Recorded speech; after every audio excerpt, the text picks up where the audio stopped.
Greetings to all. I'm going to take y'all back to a time where Lil Me thought any Dragon Ball game was great. Think I had experienced a true peak of fiction.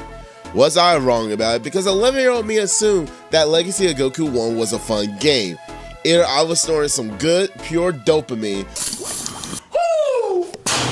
or I love Dragon Ball so much I was blinded to see the flaw of this game. Maybe it was a factor of me coping with the game destroying me left and right and leaving me in the hole like Yamcha, or it was the fact I played someone else's in-game file that achieved the point of Super Saiyan and little me was replaying it over and over again. Sorry, I had to let my brief trauma be released from this horrid game that touched my GBA. Grab your Nimbus and follow me on my journey that is a janky pile of a mess. We're in it for the long run.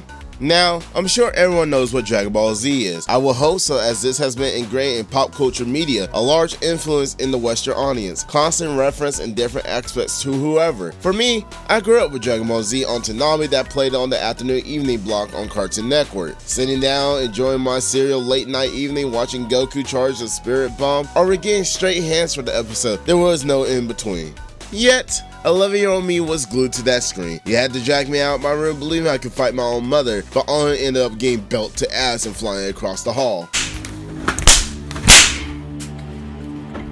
Particularly, this game was not great at all, as you must understand, this was during the time where Dragon Ball was building an audience in the West to out its rights with mediocre voice acting of the Ocean dub.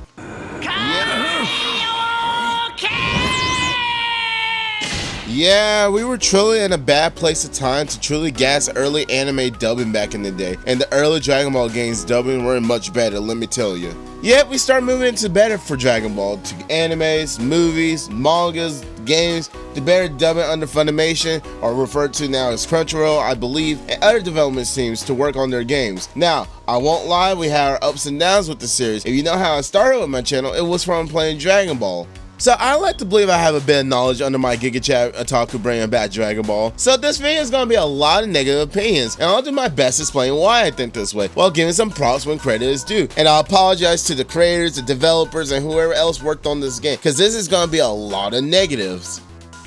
Now, to explain how this game even came to be at the time, and like I said earlier, Dragon Ball games were developed by different companies at the time.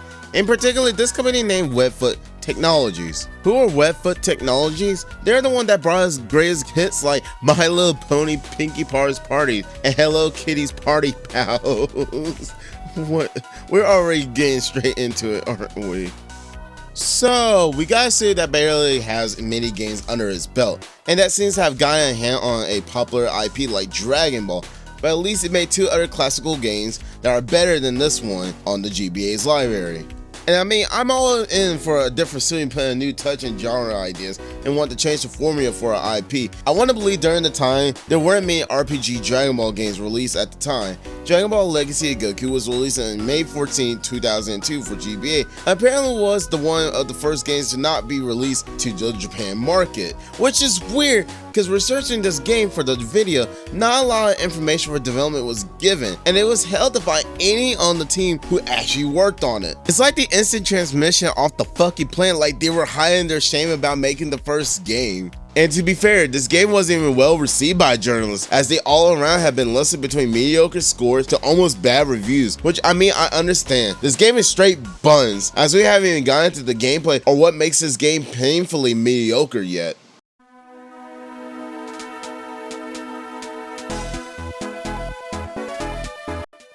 So when you start booting up the game, you're presented to the anime intro to Dragon Ball. It's not much, especially the very pixelated quality of it, not giving much to the eyes, and I mean, if anyone remember those Game Boy videos, yeah, those things that try to squeeze an entire episode of TV shows and movies onto it, it reminds me of that, and man, that's rough, buddy.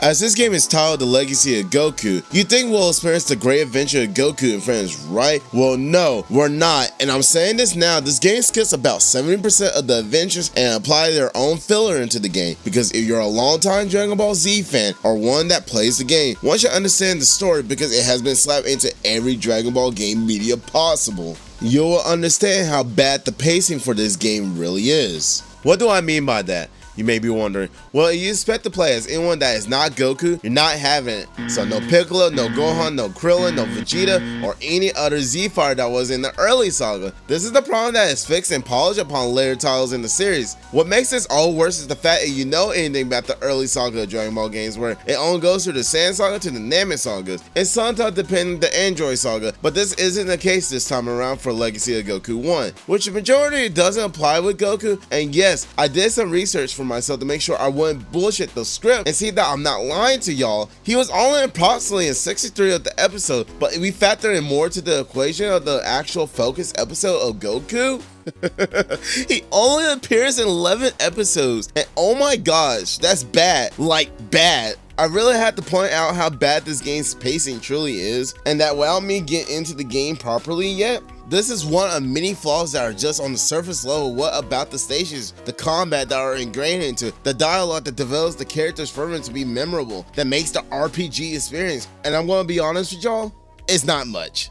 Anyway, let's talk to our friends. Oh no, we're not making it out of the shovelware qualities, are we? What are these portraits, dude? It's so bad, like, you can tell who is who, but it's like there wasn't any effort to make them noticeable. Like, they added them into such a small portrait, and the text box just doesn't help at all. Make sure you set the text speed to fast, or you're gonna be here all day button mashing, and I don't think I can stare at Master Roshi much longer, dude. Hey there, everyone. I forgot to make mention to this. Throughout my editing, I never made much mention of it. Before I continue with the game topic, throughout the game, you notice that some of the screenshots are taken out from the anime as well. Guess I was just disappointed I had to generally get my feelings out there about it. But hey, you paid close attention. There are some like little details about the game where I was like, oh, that's kind of neat. But other than that, it's not much. So let's get back to the video, shall we? Talking to our friends, Raditz appears snatching Gohan to kick off the actual game as we arrive in the forest, walking and exploring the lovely nature of these creatures like a dinosaurs and these adorable wolves. Oh, look, it's Wakuto. And oh my god, they just killed Goku. Did we just get sent to the other world? Well, you better get used to it because you will be seeing this screen a lot. It's not even funny how hard this game punishes you. Yeah, everything is gonna try to kill you here in this game, and I mean everything, because as you can see, Goku here is nothing more than a paper bag, the same one that fought the Red Ribbon Army, the same one that just goes around wearing freaking weights like casual, getting 3-tapped by a damn wolf. If that isn't the wall of the statement of what I'm saying, it only gets worse from there, because you would think leveling up will help you, but it barely fucking does. It seems like, yes, it might help fight the enemies, but it doesn't by any chance. Your HP and ki doesn't feel like it increases. While the game acknowledges it, it doesn't mean anything at the end if you're still getting 3-tapped by enemies, if the hitboxes register says attack. And you might be wondering, Razor, you're kind of being biased towards the game. This is the first game after all. Yes, you might be wondering that, but even still, like going through a playtest of the game, you should at least acknowledge the fact that hitting enemies should have not been a chore, and enemies 3-tapping you shouldn't be a problem, but here we are. But regardless, we should continue on as there's still problems with the games I need to announce. And I want to mention that Goku controls feels awful, and the speed that he moves isn't all that great either. It's bad that the enemies are moving and catching up to him with complete ease, that the game will make notice and refer to his speed increasing when leveling up, but it's not giving much to see a direct change to gameplay. But as you progress in the game, you are helping out the civilians in town, like finding their children or finding stones to help this man get out of the tiny island. Are we supposed to be finding our own kid right now?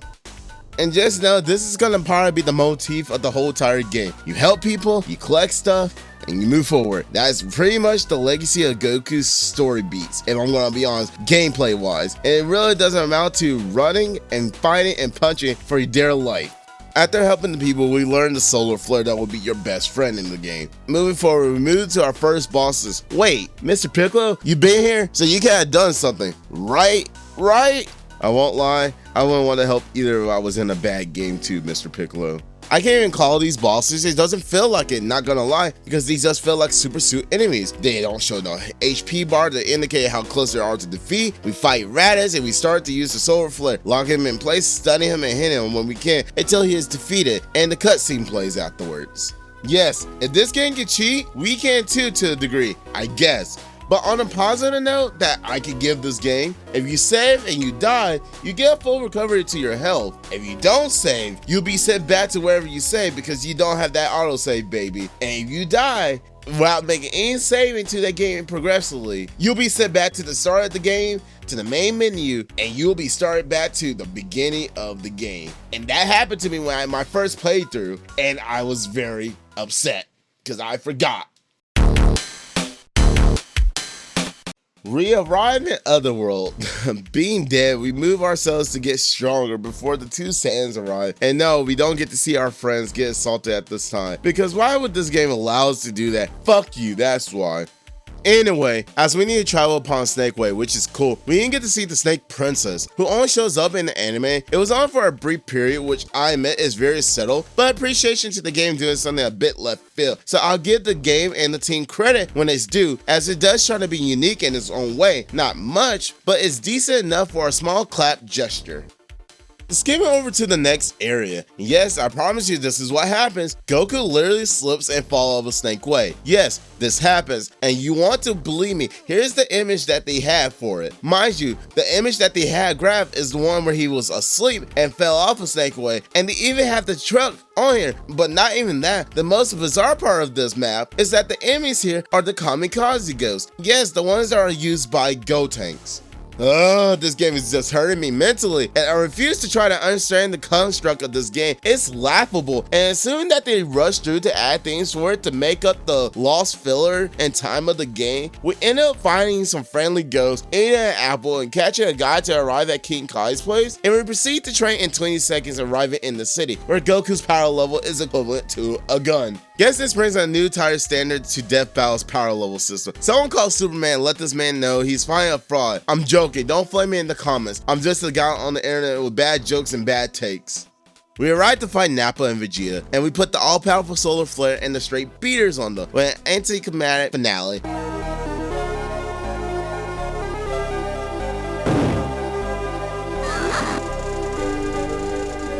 And I mean literally as soon as you arrive with no build up at all. We arrive at Namek. We don't even get a clear explanation of it at all. Can you tell I dislike this game? Because he don't respect me for my time. Pressing to the end game, we explore just a bit of the shrine area. It is nothing grand, but it has some passion around it to even have a decent amount of exploration with these Frieza grunts running around, as we still get yeet to the ground in 3 hits, regardless of finding ourselves facing the Ginyu Force besides Goldo, because who truly cares about him? Am I right, lads, or am I right, lads? Going around, we proceed to defeat the other members of the Ginyu Force. After you defeat the Ginyu Force, honestly, there's nothing much left, as really the last thing we gotta do is our final battle with Frieza so we can actually end this misery of a game here. Thank God. Fight turns into a phase change, an endurance match basically. To make this even weirder, the first time Goku even meets Frieza, Frieza is already in his final form. Very much so after, after Goku's friend gets destroyed and brutally beaten to 2 people dying in this scenario. This game stayed consistent with its source material. At least we watched Krillin dying once more. Heyo! And we reached the peak experience of Super Saiyan. Ah, yes, we achieved it. And oh, come on, man. I can't even relinquish in the feeling of Super Saiyan long enough, and this is the only time you'll be able to play it in this form and nowhere else in the game. You'll be able to transform the highlight of Dragon Ball Z, and the game won't let you enjoy it long enough. Whatever, we reached the end here and finally accepted the consequence of playing this headache of a game. I can say at least it's over. I'll be honest, as much as I bash this game for its problem and its gameplay mechanic mostly, I didn't outright hate it, funny to believe, even though the video made it seem like it. Maybe because a little part of me had a childhood connection to it. Playing it made me realize and having to take a seat back to rethink my problems with the game, maybe because of the crunch time development hell. The fact it came out during a time period where Dragon Ball games were making its reach into the Western audience. I so enjoyed this mess of a game and that hilarious motion of it, especially just how cheesy the game really is. But the matter of fact is that this game did well enough to sell that we got 2 sequels for the Legacy of Goku that worked upon the elements and made them into a proper RPG that are added to the GBA Legacy. I'd like to say thank y'all for coming around and watching this video. Let me know if y'all play Legacy of Goku. Do you remember the suffering that came from this game? Or what was the most exciting moment for you in Dragon Ball's Legacy? I'd love to hear everything about everyone's experience. If if y'all enjoy my bad takes and my bad commentaries on games while hearing me suffer about games or games I hold dearly to myself. Like and subscribe, share with a friend that might enjoy this. I have a lot of plans for the channel, and I do hope y'all have a good one.